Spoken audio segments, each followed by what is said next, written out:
The date is November 1st, 1824, All Saints' Day. In the humid, fever-haunted city of New Orleans, the air is thick with the scent of decay and sweet jasmine, a perfume unique to this strange world caught between the old and the new. But on this particular morning, in the grimy, neglected corner of the Faubourg Marigny, another smell hangs heavy in the air. It is the smell of absolute, profound wrongness. The city watch, led by a grim-faced captain named Jean-Luc Moreau, stands before the chapel of Our Lady of Perpetual Silence. The name itself, once poetic, now feels like a horrifyingly literal curse. For 3 days there has been no sign of life. No bells tolling the hours, no scent of incense, no murmur of prayer. There has only been the silence, a vacuum that seems to pull the very sound from the surrounding streets. The chapel's heavy cypress doors are barred from the inside. The stained glass windows, once depictions of serene saints, have been painted over from within, coated in thick black tar that glints like solidified night. An uneasy crowd of neighbors has gathered, their whispers like the rustling of dry leaves. They speak of strange, monotonous chanting heard for weeks, of parishioners who no longer spoke to them, their eyes holding a vacant, unnerving placidity. They speak of Father Antoine Dubois, the parish priest, a man whose charisma was as intense as the Louisiana sun, but whose shadow seemed to stretch impossibly long. Captain Moreau gives the order. 2 of his men, carrying a heavy iron battering ram, slam it against the ancient wood. The sound is a shocking violation of the unnatural quiet. It echoes, not with the familiar resonance of an empty hall, but with a dead, muted thud, as if the very air inside is too dense to carry the vibration. It is a sound that suggests the chapel is not empty, but full of something that has consumed all noise, all life, all hope. With a final, splintering crash, the lock gives way. The doors groan open, revealing not darkness but a hazy, dim twilight.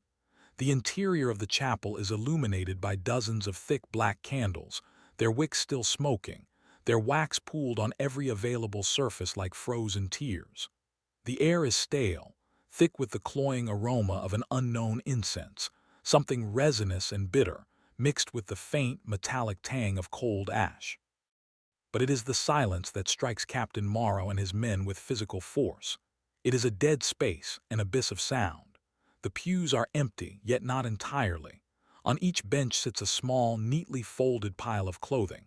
Dresses, suits, bonnets, and work boots, all arranged as if their owners had simply evaporated out of them. A hymnal lies open on the floor, its pages riffled by the breeze from the broken door. At the front of the chapel, before the altar, the scene grows even more disturbing. The altar cloth is gone, replaced by a swath of black velvet. Upon it, arranged in a perfect, spiraling pattern, are hundreds of small, personal effects. A locket, a pocket watch, a child's wooden doll, a string of rosary beads. It is a chilling mosaic of lives interrupted. The entire congregation of the chapel of Our Lady of Perpetual Silence, some 150 souls, has vanished. There is no sign of struggle, no overturned furniture, no drop of blood. It is a scene not of violence, but of a quiet, methodical, and horrifying erasure. As Moreau takes a hesitant step forward, his boot crunches on something scattered across the stone floor. He looks down. The flagstones are littered with human hair of all colors and lengths, shorn and discarded like the sheddings of some grotesque chrysalis. The congregation had not just left, they had been unmade. To understand the horrifying mystery that unfolded on All Hallows' Eve of 1824, we must rewind. We must travel back 6 months, to a sweltering spring when Father Antoine Dubois first arrived in New Orleans. He was not like the other priests in the city. The others were often old, weary men, their faith worn thin by the constant battles against yellow fever, sin, and the pervasive syncretic spirituality that bled into Catholicism from the city's African and Caribbean populations. Dubois was different.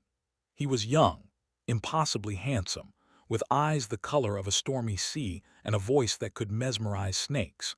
He claimed to have come from a secluded monastery in the French Pyrenees, a place so remote it was not found on any map. His French was lyrical, archaic, and he spoke of God not with the comforting platitudes of a parish priest, but with the terrifying, ecstatic fervor of an ancient prophet. He was assigned the chapel of Our Lady of Perpetual Silence, a small, struggling parish in a poor, marshy district populated by a mix of Creole artisans, freed people of color, and recent, desperate immigrants from Ireland and Germany. The chapel was considered a lost cause, a place where faith went to die. But under Dubois it was reborn. His sermons were electrifying. He didn't just preach from the Bible, he wove in stories from apocryphal texts, Gnostic gospels, and forbidden philosophical treatises that hinted at deeper, more primal truths. He spoke of the material world as a prison, a noisy, chaotic cage for the pure, silent soul. He preached that salvation was not a reward in the afterlife, but an escape that could be achieved here and now, an unburdening from the cacophony of existence itself. The people flocked to him, those who felt forgotten by God, abandoned by the city, and haunted by the ghosts of their own pasts found solace in his radical message. He offered not just comfort but a profound and disturbing purpose. The congregation swelled, the chapel's worn pews filled to capacity every Sunday. His followers became known for their quiet intensity. They stopped engaging in idle gossip, their laughter became rare, and they moved through the boisterous streets of New Orleans like ghosts, their eyes fixed on some internal, unseen horizon. Families began to notice the change. A daughter who once loved to dance at the Congo Square balls now spent her evenings in silent meditation. A husband who was once a boisterous dockworker now returned home and sat for hours, staring at a wall, unresponsive. When confronted, the parishioners would offer the same serene, chilling explanation. "We are preparing for the great silence. Father Dubois is showing us the way." Concern quickly curdled into fear. Other priests in the city began to hear unsettling reports. They warned their own congregations to stay away from the chapel in the Faubourg Marigny, calling Dubois a heretic, a charlatan who preyed on the desperate. But their warnings only served to strengthen the resolve of Dubois' flock. They saw the condemnation as proof of their special status, a sign that they were the chosen few who understood the true, forbidden nature of divinity. They began to isolate themselves completely, pulling their children from schools, quitting their jobs, and selling their worldly possessions, donating the proceeds to the chapel. The chapel of Our Lady of Perpetual Silence was no longer just a church. It had become an island, a self-contained world with its own horrifying gravity, slowly pulling its 150 souls away from the shores of reality. The physical transformation of the chapel began in late summer, as the yellow fever season reached its terrifying peak. While the rest of New Orleans was consumed by panic and death, the congregation of Father Dubois seemed immune, not just to the disease, but to the fear it inspired. They saw the pestilence as just another form of worldly noise from which they were being liberated. It was then that the first boards appeared over the windows. Parishioners, working with a quiet, unnerving efficiency, sealed the chapel from the outside world. When questioned by the city watch, they claimed it was to help them focus on their prayer, to block out the distractions of the flesh. Soon after, the glorious stained glass depictions of the saints were obscured, not shattered or removed, but methodically painted over with thick, black tar from within, plunging the chapel's interior into a perpetual, candle-lit gloom. The message was clear. The light of this world was no longer welcome here. Rumors in the surrounding neighborhood grew more macabre. The monotonous, low-frequency chanting, which once was confined to Sunday services, now seemed to emanate from the chapel at all hours of the day and night. It wasn't Latin, and it wasn't French. It was a guttural, hypnotic drone that seemed to vibrate in the listener's bones, a language that felt older than human speech. Some locals swore they saw strange symbols being carved into the chapel's doors, geometric patterns that seemed to shift and writhe in the flickering gaslight of the street. An old Creole woman, a practitioner of Vodou, claimed the symbols were not to welcome something in, but to prevent a soul from ever leaving once it had crossed the threshold. The chapel had become a forbidden place, a black hole in the fabric of the city. The last known communication from inside the chapel was a letter, penned in early October by a young woman named Elodie, to her sister across town. The letter was smuggled out by a baker's boy who used to deliver bread to the rectory before being turned away. Elodie's sister, frantic with worry, took the letter to Captain Morrow. The handwriting was shaky, the ink smudged as if by tears or trembling hands. Elodie wrote that Father Dubois had announced the final stage of their journey. He called it the Sacrament of Erasure. She described a ritual where each member of the congregation was to offer up their corporeal attachments, their physical tethers to the false reality. She wrote of a great book, bound in what she disturbingly described as pale, worn leather, from which Father Dubois read the instructions for this final sacrament. The words, she said, made her feel hollowed out like a bell waiting for a single final strike. Most chillingly, she wrote about the doctrine of names. Father Dubois had preached that a person's name was the first and strongest chain binding them to the world. To achieve true silence, the name must be relinquished, forgotten, and ultimately destroyed. The letter ended with a terrifyingly ambiguous plea. Pray for me, Marie. Not for my soul, for that is already promised to the silence. Pray that I am strong enough to become anonymous. Pray that I can forget the name Elodie. After that letter, all communication ceased. The baker's boy was met at the rectory door by two silent, gaunt-faced men who simply shook their heads and closed the door. The chapel of Our Lady of Perpetual Silence had finally and completely severed its last tie to the outside world. Captain Jean-Luc Marat was a man of logic and law, a veteran of the war against the British who had little patience for the city's rampant superstitions. When he first received reports about the strange happenings at the chapel, he dismissed them as the usual Creole gossip, the kind of fanciful tale born from humidity and cheap wine. The city had bigger problems: piracy on the Gulf, slave revolts simmering in the sugar parishes, and the ever-present specter of yellow fever. A strange cult was low on his list of priorities. Even the letter from Elodie, while unsettling, was not in itself evidence of a crime. There was no law against religious fervor, no matter how extreme. But as October deepened, the complaints became impossible to ignore. A ship captain reported that one of his best dockhands, a member of the congregation, had simply walked away from the docks mid-shift, leaving his wages uncollected, and was never seen again. A seamstress reported that her sister, Elodie's sister Marie, had tried to visit the chapel and was physically blocked by parishioners whose eyes were described as flat and dead, like a doll's.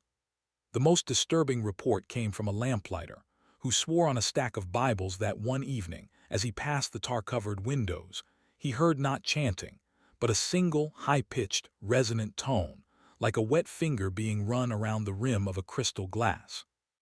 He said the sound made his teeth ache and his vision swim, and that for a moment he forgot his own name. The tone lasted for nearly an hour before stopping abruptly, plunging the street into a silence that felt heavier and more profound than before. The city of New Orleans in 1824 was a crucible of belief systems. Officially, it was a Catholic city, its skyline dominated by the St. Louis Cathedral. But in the shadows of its wrought-iron balconies, in the steamy courtyards, and along the muddy banks of the Mississippi, other, older forces held sway. West African Vodou, with its pantheon of Loa and its powerful priestesses, thrived in the slave quarters and among the large population of free people of color. Folk magic from rural France, Acadian superstitions, and Native American spiritualism all blended together into a unique, potent cultural gumbo. This environment was fertile ground for a figure like Father Dubois. He seemed to understand this complex spiritual landscape instinctively. While publicly denouncing Vodou and other folk practices as paganism, his sermons subtly co-opted their language and concepts. He spoke of a spiritual realm that existed parallel to our own, of the power of ritual to influence reality, and of the ability to shed one's mortal shell to achieve a higher state of being. To his Catholic followers, this sounded like an esoteric form of Christian mysticism. To those with a background in Vodou or other traditions, it resonated with familiar ideas of spirit possession and transcendence. He was a spiritual chameleon, reflecting back to his followers their deepest held beliefs, twisted into a new and terrifying shape. This syncretism was the key to his power. He wasn't just offering a new religion. He was offering a terrifying synthesis of all the beliefs that already saturated the city's air, concentrating them into a single, lethal ideology centered on self-annihilation. The city's authorities, products of a more rational, post-Enlightenment Europe, fundamentally misunderstood this. They saw Dubois as a religious fanatic, a heretic. They failed to recognize him as something far more dangerous, a master manipulator of the city's very soul. The last week of October was marked by a palpable escalation. The eerie, resonant tone that the lamplighter had heard became a nightly occurrence. It would begin just after sunset, a single, unwavering frequency that seemed to emanate from the very stones of the chapel. It caused dogs to howl for miles around, milk to curdle in nearby kitchens, and residents to complain of splitting headaches and vivid, disturbing nightmares. The city watch sent patrols, but the men grew spooked. They reported that the air around the church felt physically cold, and that the strange, shifting symbols on the doors seemed to glow with a faint, sickly phosphorescence in the dark. No one answered their knocks, and the drone continued unabated, a sonic wall that isolated the chapel from the world. On October 30th, the day before All Hallows' Eve, a final, horrifying detail emerged. A young boy, chasing a stray cat, peered through a small crack in the boarded-up rectory window. He later told his mother and eventually Captain Mara what he saw. Inside, the rectory was bare. All the furniture, the chairs, the table, the crucifix on the wall was gone. The room was empty except for Father Antoine Dubois, who was standing in the center of the floor. According to the boy, the priest was meticulously painting the floorboards with a thick black substance. But that wasn't the most disturbing part. The boy swore that as Dubois worked, his features seemed to blur. His face would momentarily lose its definition, becoming a smooth, indistinct oval before snapping back into focus. It was the testimony of a frightened child, easily dismissed. But taken with everything else, it painted a picture of a man methodically preparing a space, not for a religious service, but for a profound and unnatural transformation, the final act in his macabre theater of erasure.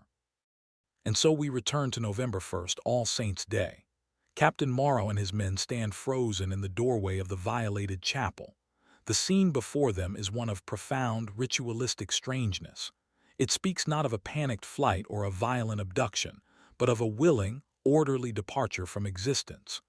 Morrow's deputy, a practical Creole named Bastien, moves toward the altar, his face a mask of disbelief. He carefully picks up one of the items from the spiraling pattern on the black velvet, a silver locket. He opens it. Inside are two miniature portraits, a man and a woman, their faces painted with delicate precision.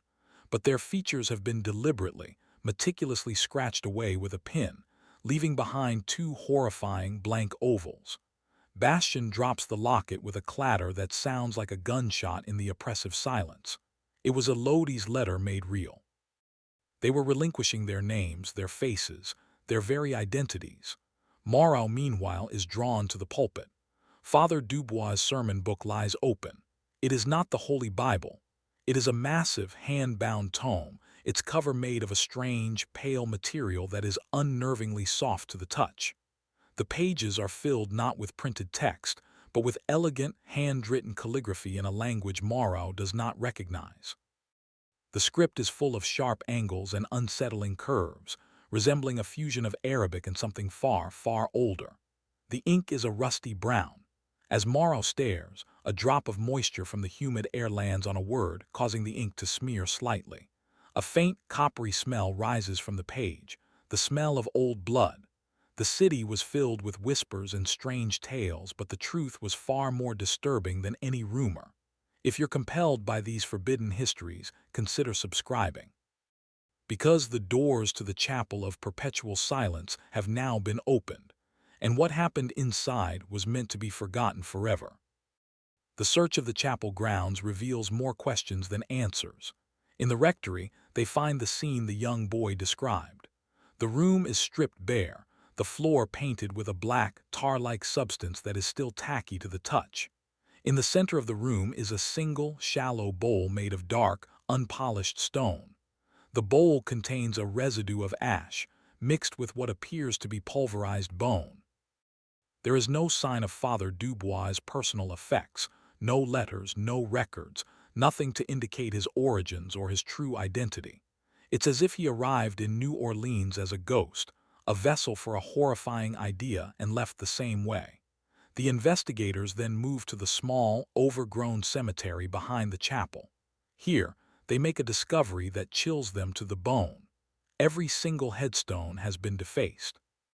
The names of the dead, the dates of their births and deaths have been chiseled away, leaving rough, blank patches of stone.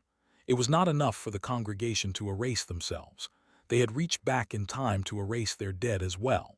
They were wiping their entire lineage from the historical record, severing their connection not just to the present but to the past. It's a level of fanatical dedication that Morrow can barely comprehend. This wasn't a mass suicide. This wasn't a mass exodus. This was a calculated, systematic campaign of self-obliteration, orchestrated by a man who had convinced his flock that existence itself was the original sin. The silence they sought was not the quiet of a peaceful afterlife, but the absolute, eternal void of non-being. The most horrifying discovery is yet to come.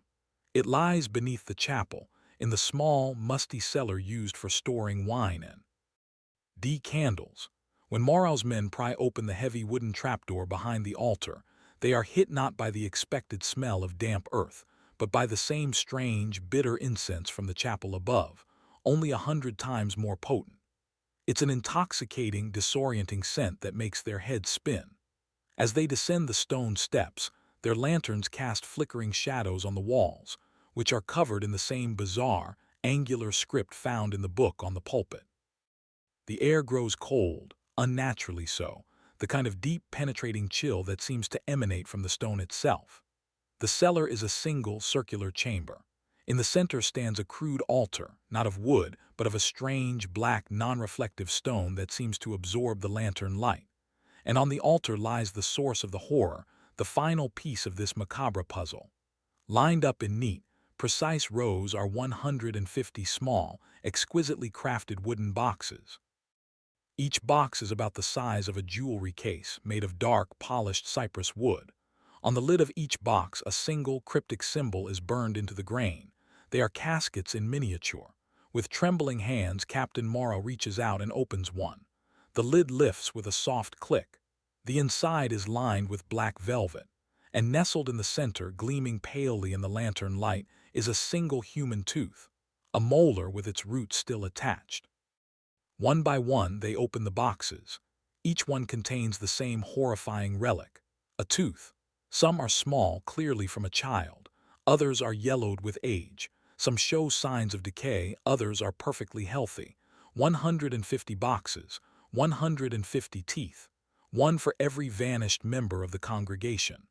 Morrow, a man who had witnessed the carnage of the battlefield at Chalmette, feels a wave of nausea wash over him. This is a different kind of violence, a more profound and disturbing violation. He recalls fragments of folk magic and dark superstitions he had heard throughout his life. In many traditions, a person's hair, nails, or teeth were believed to contain a part of their soul, their life essence. To possess such an item was to have power over them. But this was something else. This felt like a final, symbolic act of severance. The tooth, the most resilient, permanent part of the human body, the last piece to turn to dust, offered up as a final sacrifice. It was the physical anchor of their existence, willingly surrendered to achieve their so-called great silence. The apathetic, almost serene scene in the chapel above now takes on a new and far more sinister meaning. The folded clothes, the shorn hair, the abandoned personal effects, they were all stages of a horrifying, methodical ritual of divestment, culminating in this crypt with the surrender of the last, most integral part of their physical selves. They hadn't fled. They hadn't been murdered. They had, by all appearances, systematically dismantled their own reality, piece by agonizing piece. The investigation quickly becomes a nightmare of logistics and dead ends. Morrow and his men attempt to compile a list of the missing parishioners, but they find it an almost impossible task. The chapel's own records are gone. The baptismal and marriage registries, which should have been kept in the rectory, have vanished. When they visit the homes of the missing congregation members in the surrounding blocks, they find more unsettling scenes. The homes are unlocked, often with food still on the table, as if the occupants had just stepped out for a moment. But personal documents are systematically destroyed. Letters are burned in the hearths, family Bibles have their genealogy pages torn out, and in several homes, they find portraits where the faces of the subjects have been carefully cut out, leaving blank silhouettes. It is a cold case in the most literal sense. The trail has been deliberately and expertly frozen. The few surviving family members, like Elodie's sister Marie, are beside themselves with a grief that has no name. How do you mourn someone who is not dead but has been deleted? Marie provides a list of names she can remember, friends of her sister who attended the chapel. But when Morrow runs the names through the city's official records, he encounters another wall. For a shocking number of them, there is no record of their existence. No birth certificates, no property deeds, no census entries. It's as if they were ghosts even before they vanished, people living on the margins of society, which made them the perfect targets for a predator like Dubois. He hadn't just chosen the desperate, he had chosen the invisible. The strange, blood-inked book found on the pulpit becomes the central focus of the investigation. Morrow, recognizing he is far out of his depth, brings it to the Archbishop of New Orleans. The Archbishop, a stern, pragmatic man named Dubourg, is visibly shaken by the object. He confirms it is not any known Christian text, heretical or otherwise. He assembles a team of scholars, a Jesuit historian, a linguist from Paris, and an elderly monk who is an expert in obscure iconography. They study the book for days in a locked room in the St. Louis Cathedral, the air thick with the scent of old parchment and burning candles. Their conclusions are fragmented and terrifying. The language, they determine, is not human. It shares structural similarities with ancient, dead languages like Akkadian and Aramaic, but it contains phonetic and grammatical elements that have no terrestrial precedent. It is a language designed not for communication, but for invocation. The diagrams and symbols scattered throughout the text are not illustrations, but complex ritualistic instructions. They depict celestial alignments that are impossible, constellations that do not exist in our sky. The Jesuit historian notes with horror that some of the geometric patterns resemble far more complex versions of symbols found in the infamous Key of Solomon, a medieval grimoire of black magic, but twisted into forms that seem to defy the laws of perspective. The book is not a guide to spiritual enlightenment. It is a manual of cosmic horror, a set of instructions for dismantling the very fabric of reality. Its purpose seems to be to teach its readers how to unexist, how to methodically sever every tie to the world until they simply cease to be. As the scholars delve deeper into the unholy text, the city of New Orleans begins to panic. Despite Morrow's best efforts to keep the details of the case quiet, the story of the vanished church explodes into the public consciousness. The truth becomes hopelessly entangled with rumor and speculation. Newspapers, in their infancy but already sensational, run lurid headlines: "Congregation devoured by demon priest," or "Gateway to hell opens in Marigny." The story of the shorn hair and folded clothes becomes a citywide legend, a cautionary tale told to frighten children. The Chapel of Our Lady of Perpetual Silence becomes a shunned, haunted place. Locals cross the street to avoid walking past it.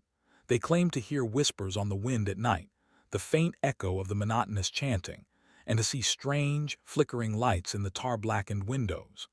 The city's complex spiritual ecosystem reacts with predictable fervor. Vodou priestesses perform cleansing rituals in their temples, burning protective herbs to ward off the evil that has been unleashed. Catholic priests deliver impassioned sermons against heresy and the dangers of straying from the one true faith. But beneath the public outcry and religious fervor, there is a current of genuine primal fear. The story of the chapel has tapped into a deep-seated human terror, the fear not of dying, but of being forgotten, of having one's life, one's history, one's very existence amount to nothing. The congregation had not only vanished from their homes, but they were beginning to vanish from the city's memory, replaced by a horrifying, macabre folktale. The official response from the city and the archdiocese is one of swift, decisive containment. The story is simply too bizarre, too faith-shaking to be allowed to fester. The archbishop, after receiving the terrifying report from his scholars, declares the chapel and its grounds to be irredeemably desecrated. He performs a rare and powerful rite of deconsecration, not to cleanse the church, but to utterly sever it from the body of Christ, casting it out like a diseased limb. The strange book is declared a forbidden text of the highest order, locked away in the ecclesiastical archives in a lead-lined box, banned from ever being opened or studied again. The city government, under pressure to restore public order, moves just as quickly. Mayor Rafignac issues a formal decree, stating that the members of the parish, led by the unstable and heretical Anton Dubois, had willingly chosen to abandon the city and emigrate to parts unknown, likely the lawless territories of Texas. The official report makes no mention of the strange rituals, the defaced cemetery, the book, or the 150 boxes containing human teeth. The entire horrifying mystery is whitewashed, reduced to a mundane story of a fringe religious sect packing up and leaving town. Captain Morrow is ordered to close the case and to speak of it to no one, under penalty of dismissal and imprisonment. The official narrative is set in stone, but Morrow knows the truth. He knows that the people didn't leave. They were erased. What of Father Anton Dubois? Who was this charismatic monster who led his flock to oblivion? Morrow, defying his orders, conducts a clandestine investigation into the priest's origins. He sends inquiries to contacts in France, to the Vatican, and to every major port city on the eastern seaboard. The results are profoundly unsettling. There is no record of an Anton Dubois ever being ordained as a priest in France. There is no monastery in the Pyrenees matching his description. The name itself appears to be an alias. It's as if the man materialized out of thin air in the spring of 1824. The only clue comes from a grizzled harbor master in Baltimore, who responds to Morrow's inquiry with a strange story. He remembers a man matching Dubois' description arriving on a cargo ship from somewhere in the eastern Mediterranean, possibly Smyrna or Alexandria. He remembers the man because he had no luggage, save for a single, large, leather-bound book that he guarded with his life. The man spoke a dozen languages, but all of them with a strange, unplaceable accent. He paid his passage in ancient gold coins that were later found to be of Roman, and even pre-Roman, origin. The harbor master had assumed he was a treasure hunter or a disgraced academic. The idea that he was a priest was laughable. This revelation casts Dubois in an even more sinister light. He was not a fallen man of God. He was something else entirely. An ancient entity, perhaps, a wandering apostle of some nihilistic cosmic creed who had arrived in New Orleans to harvest a crop of desperate souls. The name on the chapel, Our Lady of Perpetual Silence, may have been his own invention, a horrifyingly honest declaration of his true mission. The final act in the official cover-up is the demolition of the chapel itself. In the winter of 1825, a work crew is assembled to tear down the cursed building, but the job is plagued by strange and tragic events. Tools disappear overnight, only to reappear in impossible places. Workers complain of hearing disembodied whispers that seem to know their names. Several men quit, claiming to have seen fleeting, shadowy figures moving just at the edge of their vision. The foreman, a hardened man named Finn, suffers a complete mental breakdown, found one morning babbling incoherently about a church of silent mouths and a god of empty spaces. The project is completed in a state of near panic. The tarred stained glass is shattered, the defaced altar is broken into pieces, and the walls are torn down stone by stone. The cellar, where the boxes of teeth were found, is filled in with rubble and consecrated salt. The entire plot of land is then fenced off and legally banned from ever being built upon. The city wants to erase the church, just as its congregation had erased themselves. But some things cannot be so easily buried. For decades afterward, the empty lot where the chapel once stood remained a blighted, uncanny place. Grass refused to grow there. Locals claimed that on the anniversary of the disappearance, a profound and unnatural silence would descend upon the block, a silence so deep you could hear the blood pounding in your own ears. The land remembered what the city was trying so desperately to forget. The 150 boxes of teeth, the most concrete and disturbing evidence of the entire affair, become a legend in their own right. They are taken from the chapel cellar and stored as evidence in a locked room in the Cabildo, the seat of city government. For years they remain there, a collection of macabre artifacts that no one knows what to do with.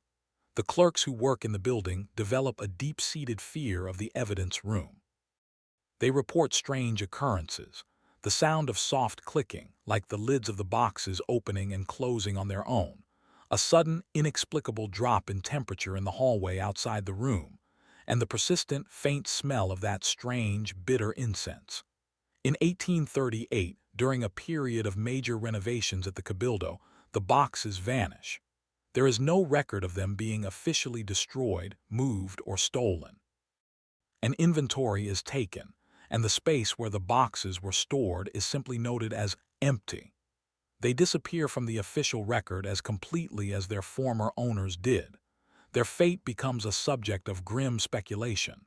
Some believe a city official, terrified of the curse they might hold, had them secretly dumped into the deep waters of the Mississippi River.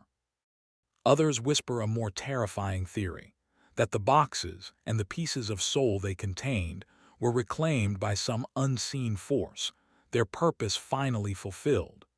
The disappearance of the teeth is the final, baffling postscript to a story that is already steeped in the impossible. Years turn into decades. New Orleans changes. The Civil War comes and goes. The city burns and is rebuilt. The story of the Chapel of Our Lady of Perpetual Silence fades from living memory into the realm of folklore, a ghost story told by tour guides in the French Quarter. It becomes just another one of the city's many macabre tales, indistinguishable from the legends of the vampire Jacques Saint Germain or the tortured ghosts of the La Laurie mansion. The specific, horrifying details are lost.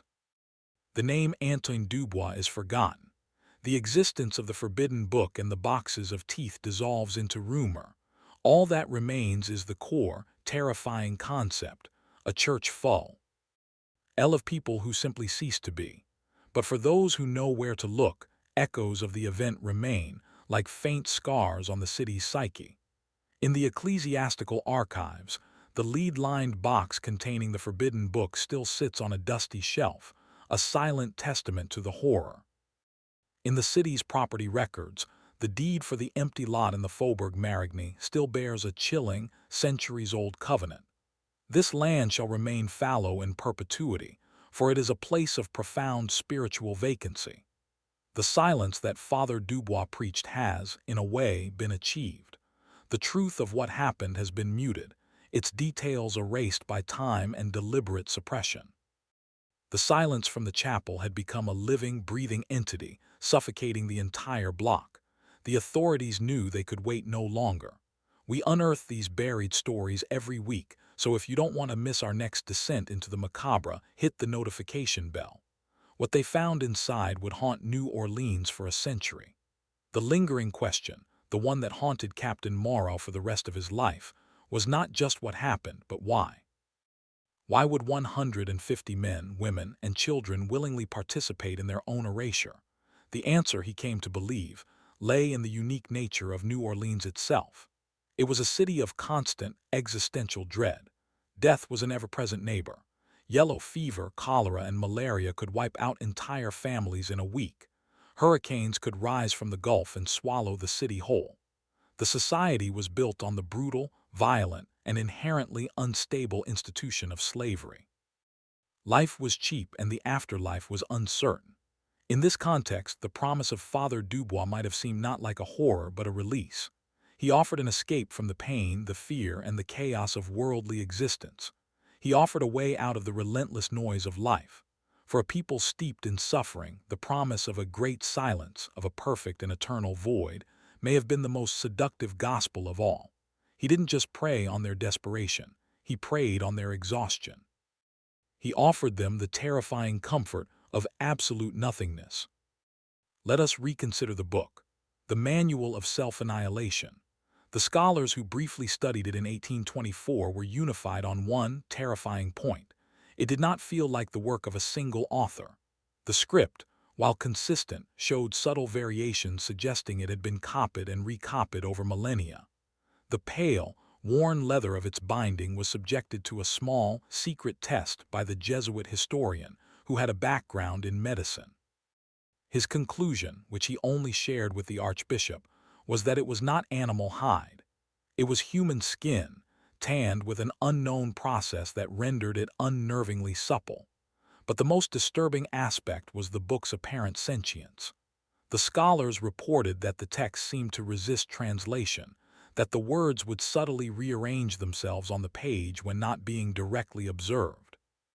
They spoke of a low hum that emanated from the book, a psychic pressure that induced headaches, paranoia, and waking nightmares.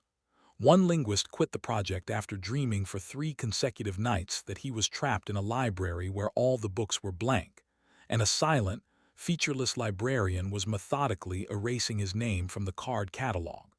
The book was more than just a collection of forbidden knowledge. It was an artifact of a hostile, alien intelligence.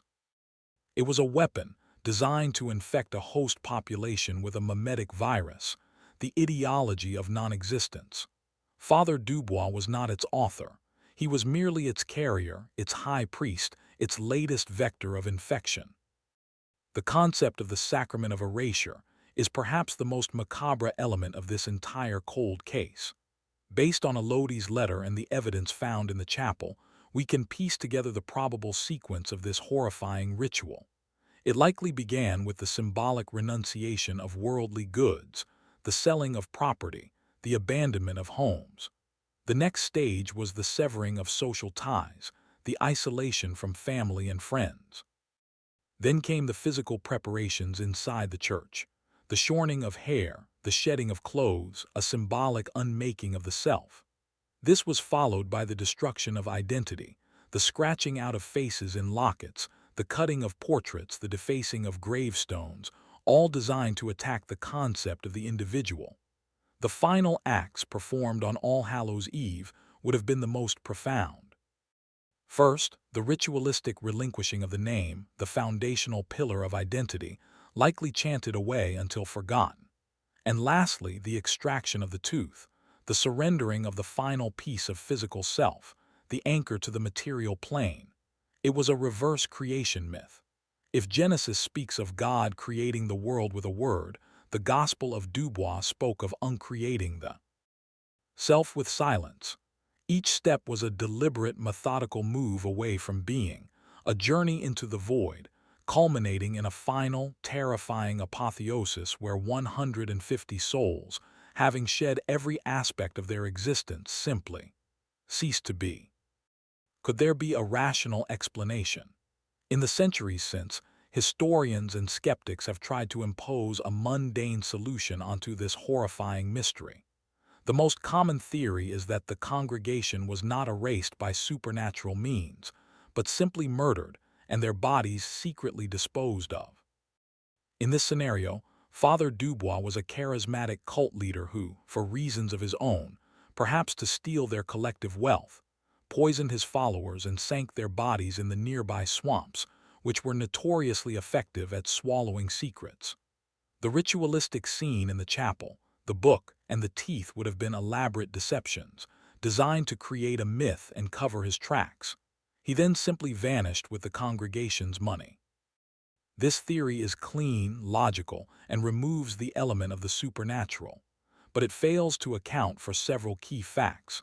It doesn't explain the systematic destruction of records, not just in the chapel, but in the parishioners' own homes. A simple murderer would have no need for such methodical erasure of history. It doesn't explain the defaced cemetery or the impossibly strange book. And most importantly, it doesn't explain how one man could secretly dispose of 150 bodies in a densely populated city block without a single person noticing. The swamps were close, but not that close. The logistics of such a mass killing and disposal defy belief. The rational explanation in this case seems far more fanciful than the horrifying alternative. Another theory posits that the congregation did, in fact, leave. Proponents of this idea suggest they were a proto-communist or utopian sect that decided to escape the corrupt society of New Orleans and found a new, pure community in the uncharted wilderness of the West. The elaborate scene left behind was a form of symbolic theater, a grand gesture of renouncing their old lives before starting anew. They took on new names and identities, creating their silent utopia far from the eyes of the world. This is a more palatable, even romantic notion, but it too crumbles under scrutiny. If they left to found a new community, where is it? In the 2 centuries since, no trace of such a settlement has ever been found. No journals, no artifacts, no descendants. 150 people cannot simply build a town, live, and die without leaving some archaeological or historical footprint.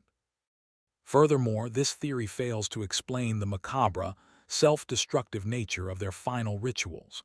The defaced graves, the scratched-out portraits, the boxes of teeth, these are not the actions of hopeful pioneers setting out to build a new world.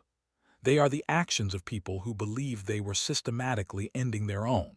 The evidence points not to a journey to a new place, but to a journey to no place at all. The true horror of the chapel of Our Lady of Perpetual Silence may be that it represents a successful spiritual apocalypse. In most dark tales and religious lore, the forces of good, or at least the forces of order, ultimately prevail. The demonic cult is stopped, the gateway to hell is closed, the monster is slain. But what if in this small, forgotten corner of New Orleans the monster won?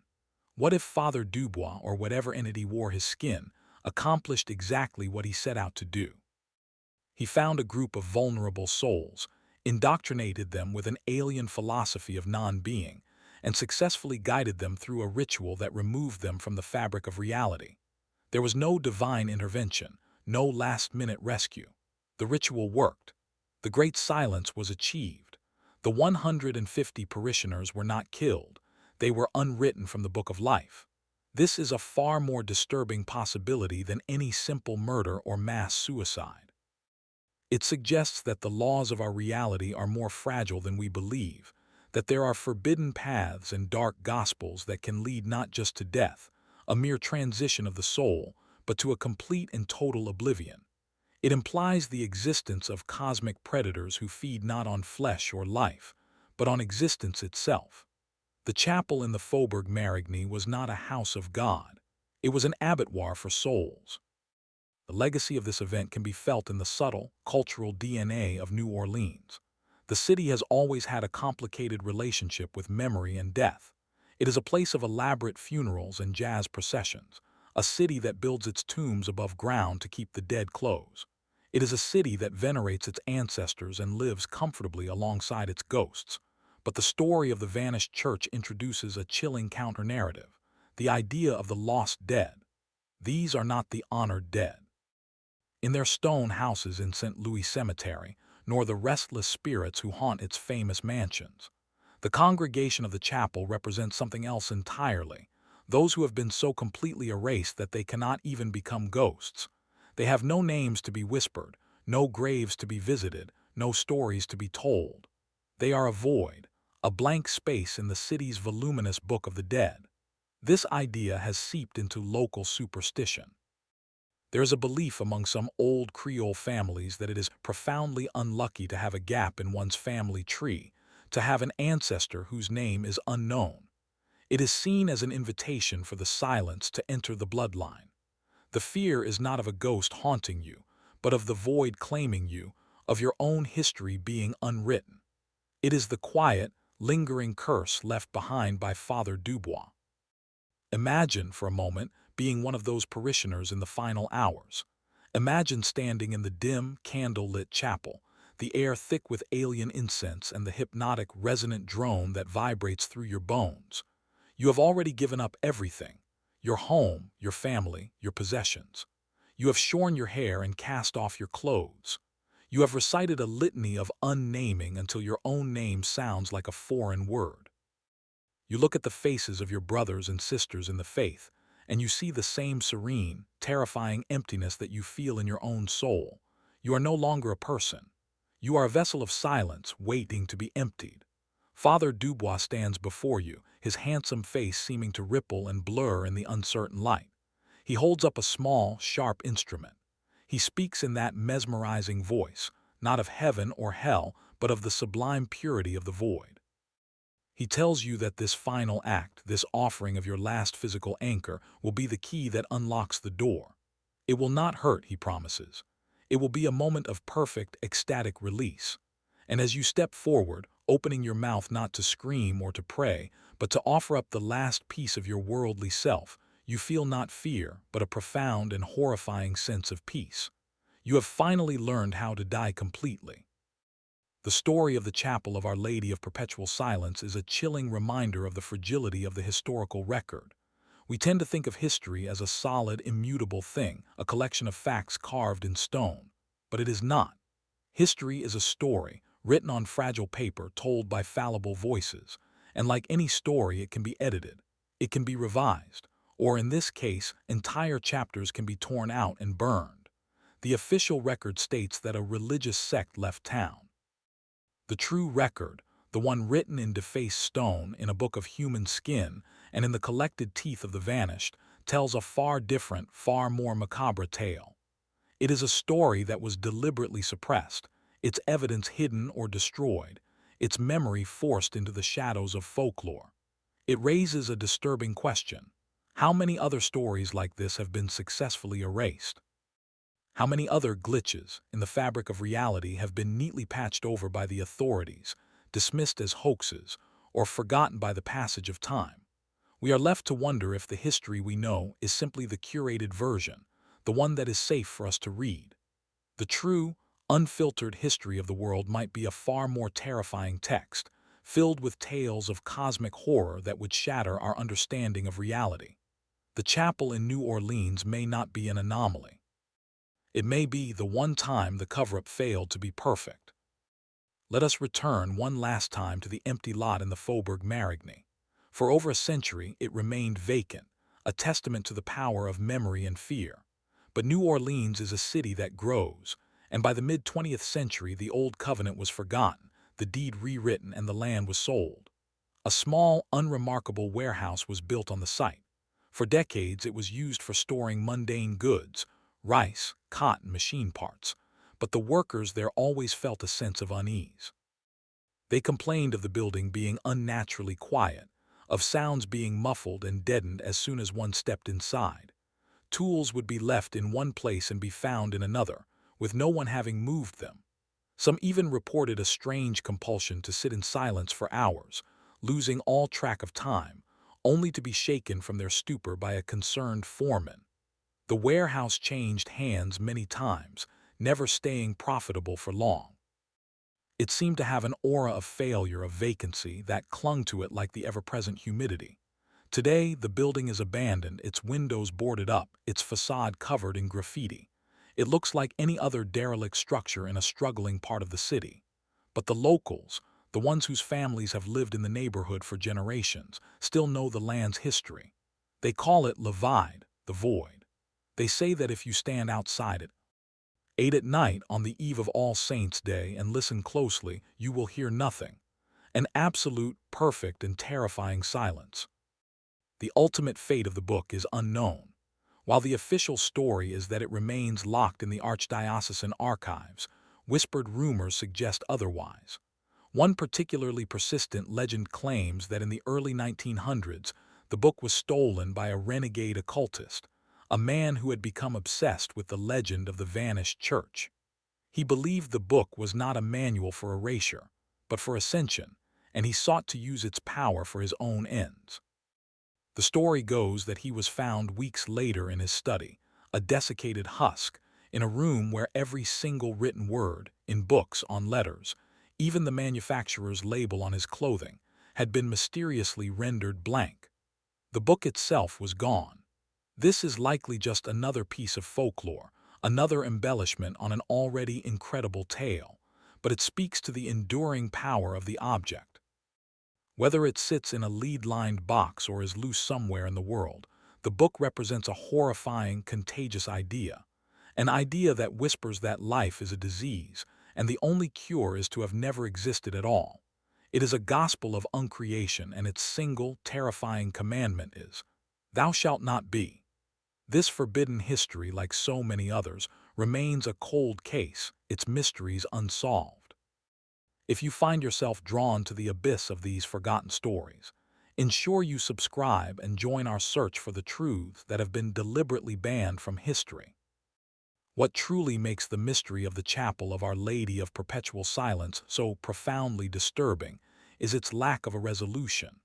There is no final confession, no discovered diary, no definitive proof of what transpired. We are left with only the chilling evidence and the unnerving vacuum where 150 lives used to be. The story exists in a permanent state of macabre uncertainty. It is a ghost story without a ghost, a murder mystery without a body, a crime scene where the crime itself is a paradox, the complete and utter theft of existence.